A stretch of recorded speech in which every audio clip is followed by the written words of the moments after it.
Wrestling doesn't have a crowd right now. I'm getting tired of bringing it up in these videos, but it's true. People in the ring aren't fighting for no reason. They're putting on a show for the audience. But for obvious reasons, the audience just can't be there right now. We've been in this for so long, we've seen multiple variations of the absence of a crowd. Remember when this first started, and we thought it'd all be over by SummerSlam? Yeah, that was a different time.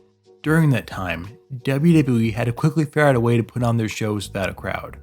So, on March 13th, 2020, they ran a show with no crowd in the Performance Center. Back in March 2020, the idea of wrestling in silence in front of empty chairs felt like a novelty. Many people tuned in because they thought it was unique and they would never see it again. They were very wrong. The last few Raw and SmackDowns for WrestleMania happened in this environment, and they were okay.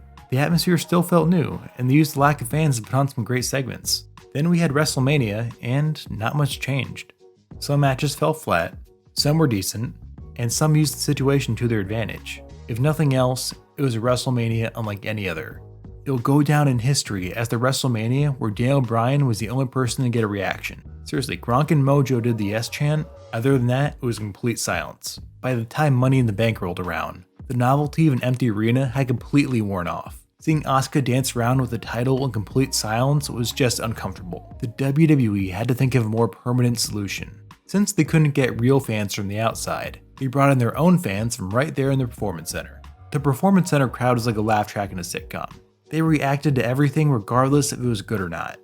And that might work in the Big Bang Theory, but it felt forced on Raw and SmackDown. Real wrestling crowds just don't behave like that. And it didn't help that all of them just so happened to be wearing officially licensed WWE merchandise. They weren't actually there to create a real wrestling atmosphere. They were there to tell us how to feel and what to buy. But as bad as that was, it was still better than nothing. It was even better than what baseball was doing with the cardboard cutouts. If they kept that going until the end of the current situation, it would have been fine. Not AEW fine, but still okay. But it didn't stay that way. Before we knew it, they moved out of the Performance Center and into the ThunderDome. On paper, the ThunderDome kind of works. Fans get to hypothetically be in the arena without actually being at the arena.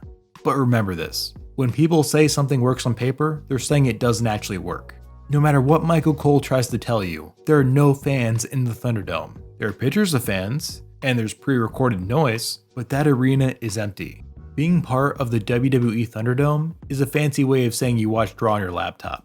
In case you don't know, those who take part in the ThunderDome are told exactly what to do by a producer. That's why everyone seems to be doing the exact same thing. If you don't act like a crowd member from a 2K game, you're probably going to get kicked from the server. It's easy to see, or rather hear, how much the crowd noise is being controlled by the producers. I brought this up in past videos, but the fact there hasn't been a single anti-WWE chant during the ThunderDome just isn't believable. Of all the matches we have seen, not a single group of people have come together to break out into a CM Punk or AEW chant, or even yelled boring for a few minutes. That's what wrestling crowds do when they aren't hiding behind a screen. Now that they're in the comfort of their own home, we're expected to believe that they're nice all of a sudden? We know better. Of course, we can't go back to normal shows just yet, but there is a way that we could fix the ThunderDome. It's more simple than we might realize. The WWE just needs to let the internet be the internet. Remember when the ThunderDome first launched and Pikachu could be seen in the background throughout the entire show? That was fun. Someone held Pikachu up to their webcam for hours. They probably weren't even watching the show.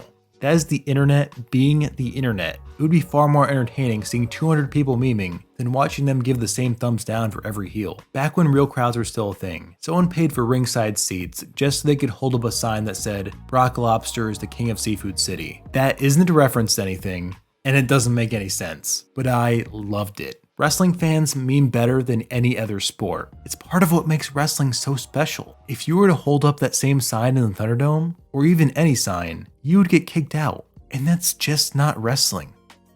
Is the ThunderDome gonna get better? Probably not. But it's not gonna be around forever. We will be able to go to WWE shows again.